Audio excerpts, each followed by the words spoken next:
e eu sou parceiro da Crédito Real há 10 anos, sou síndico profissional. É uma relação muito saudável, muito aberta entre empresa, síndico e Crédito Real. Então a Crédito Real vem oferecendo essa tranquilidade e essa transparência com o síndico e com o cliente para se tornar a empresa que é hoje. A Crédito Real representa para mim hoje o suporte que um síndico profissional precisa, né?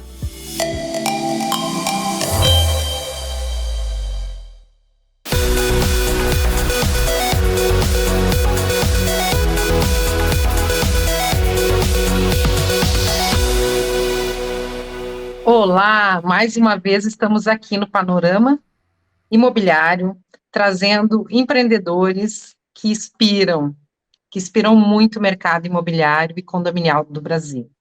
Estamos hoje aqui com Kleber Sobrinho. Kleber trouxe uma inovação, descobriu, depois de 20 anos de mercado imobiliário, trabalhando como corretor, ele viu o que ninguém tinha visto. Você pensa que ele poderia ter visto alto padrão?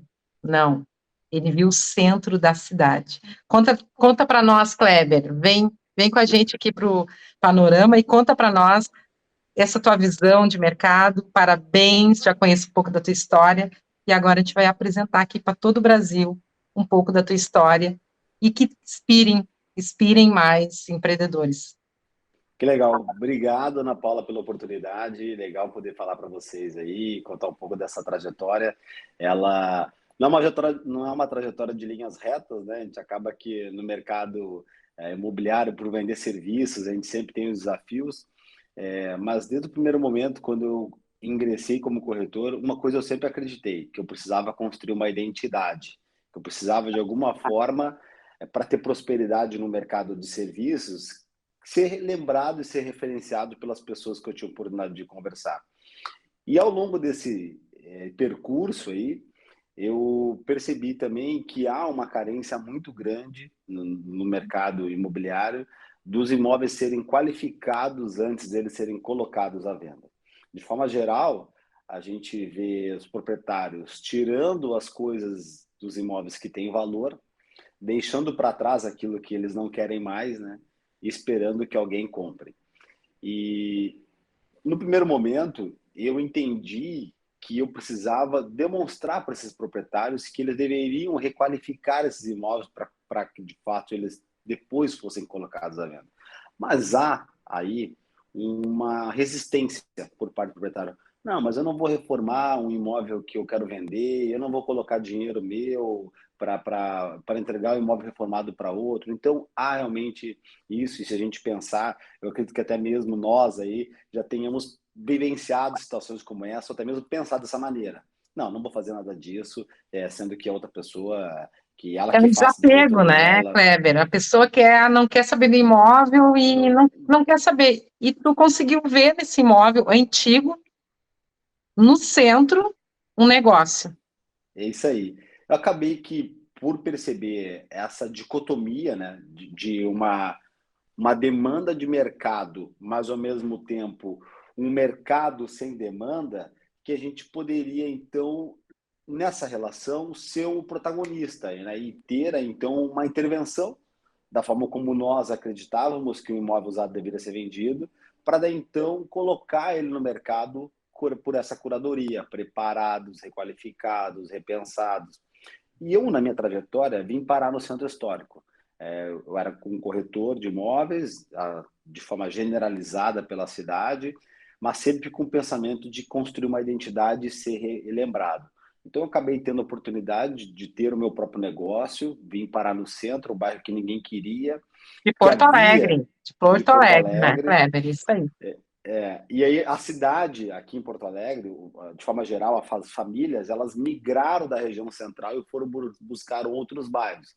Isso é um movimento cíclico, não somente aqui em Porto Alegre aconteceu, mas em outras regiões do país a gente também percebe esse movimento.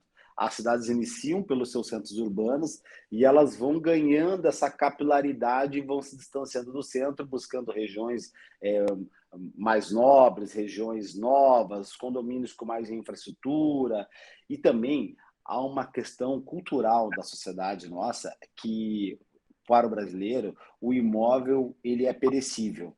Então, no passado, os nossos movimentos de arquitetura e de construção civil, eles determinavam um prazo de validade nos prédios. Então, houve muito disso no passado, de que muitos prédios eram colocados abaixo e aí surgia um novo, conforme ia mudando a questão da sociedade no país, né? E aí, então, isso acabou trazendo essa cultura para a gente. Então, a gente via realmente essa migração.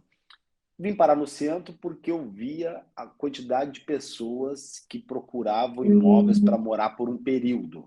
Então, era muito comum as pessoas virem para cá para procurar um apartamento, quem vinha do interior do estado, para morar por um tempo e depois sair. Sempre foi a principal moeda de negócio no Centro Histórico de Porto Alegre. Isso também acontece em outros centros. Então, a gente passou a olhar para esse mercado, comprar esses apartamentos, reconstruí-los e colocá-los à venda, qualificados e repensados, porque quando a pessoa chegava aqui para olhar o imóvel, ela tinha uma tomada de decisão mais rápida. Isso acabou me empoderando de fazer isso de uma forma mais organizada e mais macro, e não olhar apenas como uma relação comercial de um negócio, ou até mesmo uma fonte de renda aí paralela. Não, passei realmente, depois de um período dessas reformas que a gente fez, olhar para isso de uma maneira mais estratégica. Como que eu poderia, então, através dessas reconstruções, ser mais relevante aí no bairro aqui, Centro Histórico. E aí, então, a gente começou a olhar para prédios. E é isso que a gente vem fazendo agora. E aí surgiu a Recons, né?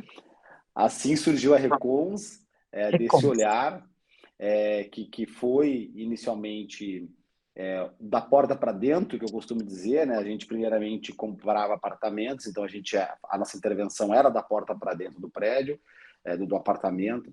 Só que depois de um momento, a gente começou a olhar, tá, mas muitos prédios usados, velhos, eles têm problemas também na própria circulação. Então, a fachada é pichada, o hall de entrada é escuro, o tapete do hall de entrada já é velho, o elevador está com piso quebrado, então aquelas luminárias da circulação já não estão acendendo mais. Então, tem muito disso.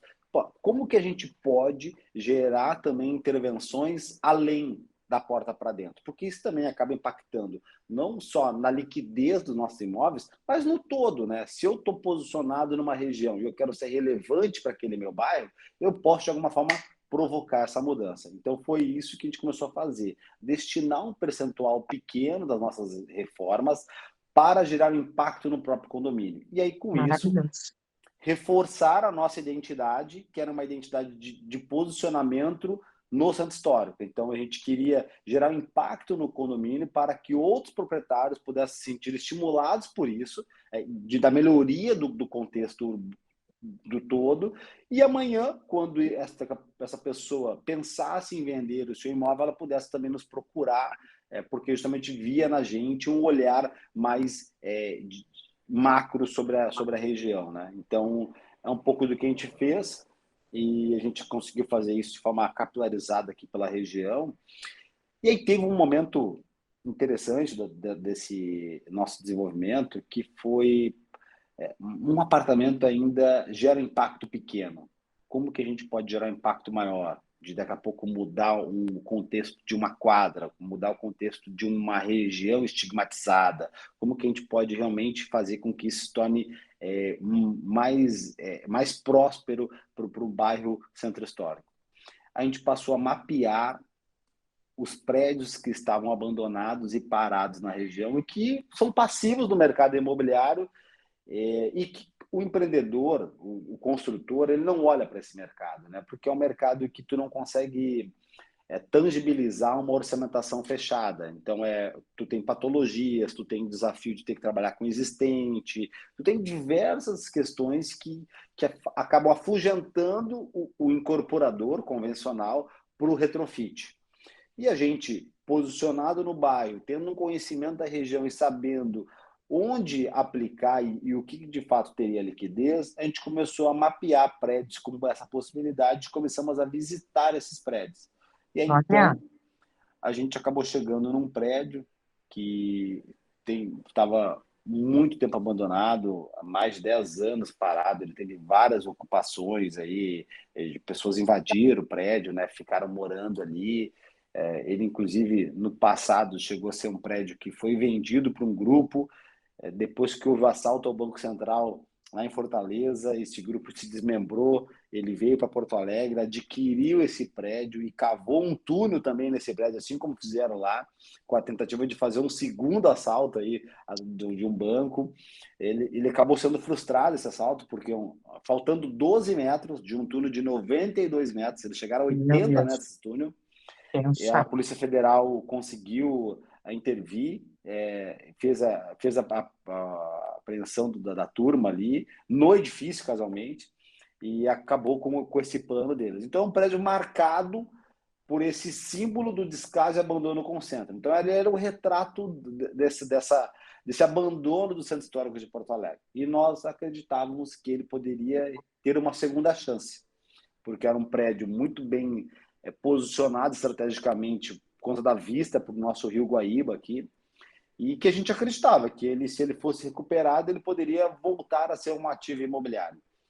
E a gente acabou emplacando aí como o primeiro projeto aprovado dentro do plano de reabilitação do centro histórico, porque depois que a gente adquiriu esse prédio, houve a notícia dessa reabilitação do centro, inclusive uma lei que vem sendo capilarizada pelo Brasil. A gente já tem dezenas de projetos espalhados pelo país. A gente, quando eu falo empreendedores do Brasil, né, que estão apostando nesse olhar do retrofit, da recuperação de prédios. Então, a gente está fazendo os nossos projetos aqui em Porto Alegre, mas tem outras empresas pelo país já também se posicionando nesse segmento. E eu acredito que isso fará com que haja um movimento muito interessante da recuperação dos centros urbanos. E o nosso, aí um prédio de 2.600 metros quadrados, com 48 apartamentos, coladinho com o Guaíba, uma vista sensacional, e que a gente entrega na virada do ano aí de 24. No início do ano, esse prédio vai estar pronto, ele vai ser um cartão postal aqui para a cidade, porque é um prédio muito bonito da questão da arquitetura.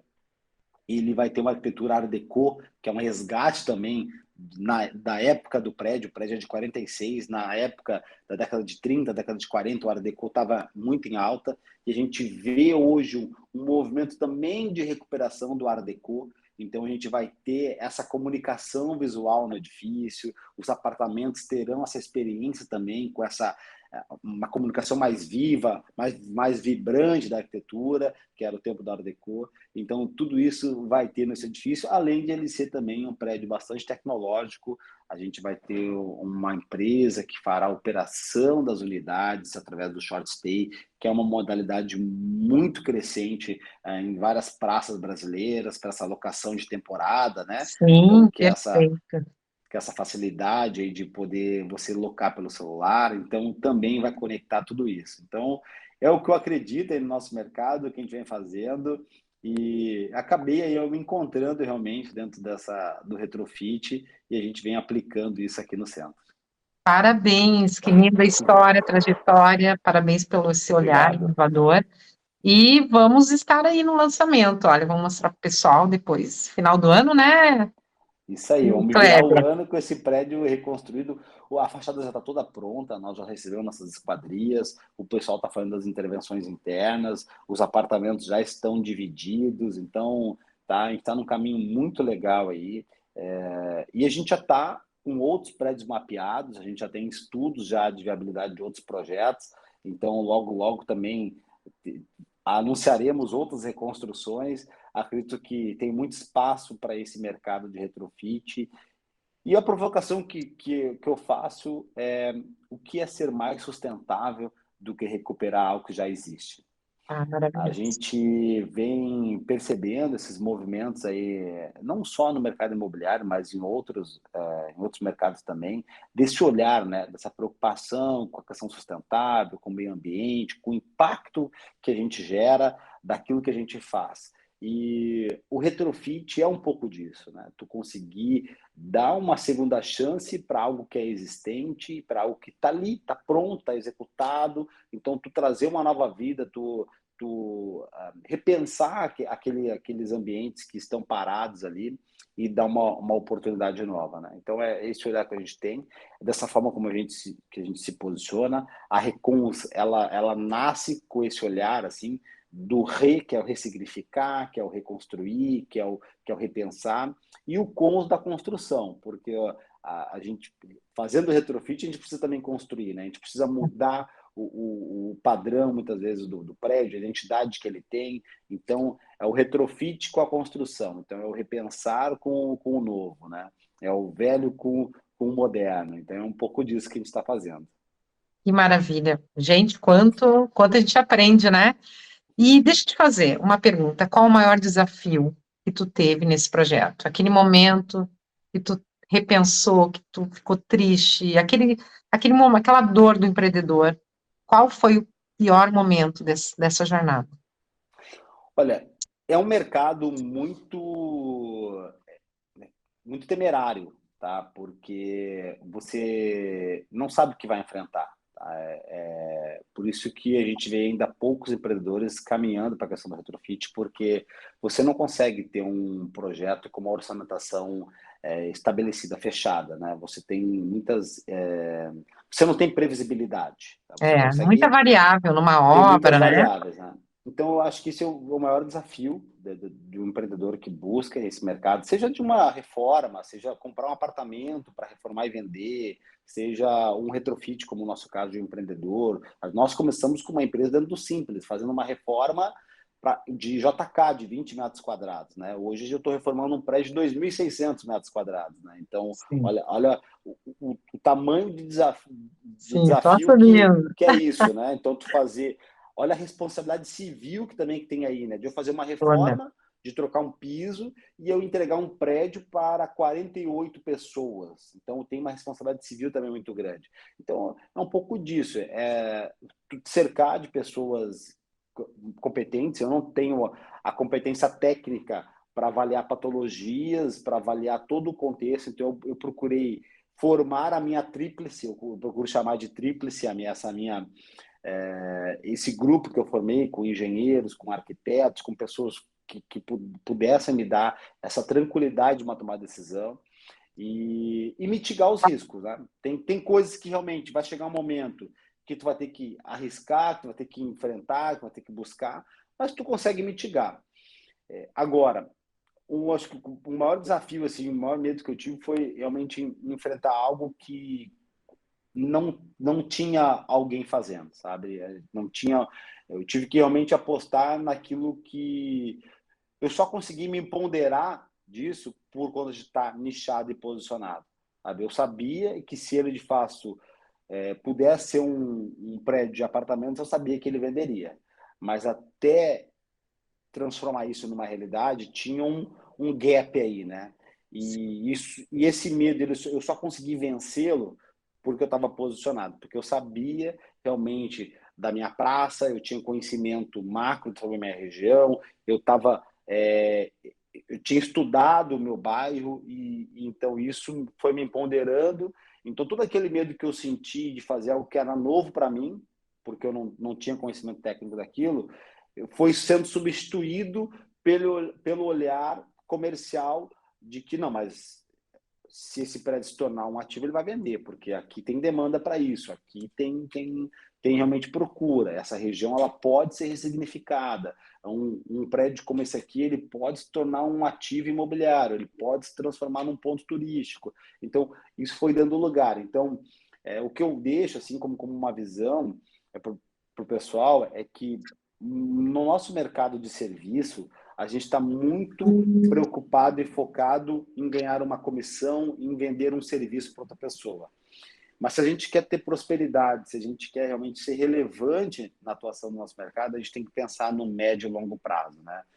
Não é em um negócio que a gente vai ter sucesso, é na continuidade, é no retorno, é na indicação e é construindo uma identidade. Eu acabei, ao longo desse tempo, tendo autoridade no meu bairro por estar nichado e dizer muito não para as outras regiões, e que foi justamente me fortalecendo das pessoas me procurarem fazer negócio aqui, de eu saber antecipadamente de movimentos que aconteciam, porque se eu tivesse de uma forma generalista por toda Porto Alegre, eu não teria um conhecimento mais voltado para a minha região. Então isso me empoderou e isso fez eu afastar os medos que eu tinha, porque eu acreditava que, pô, não, mas aqui vai dar certo, né?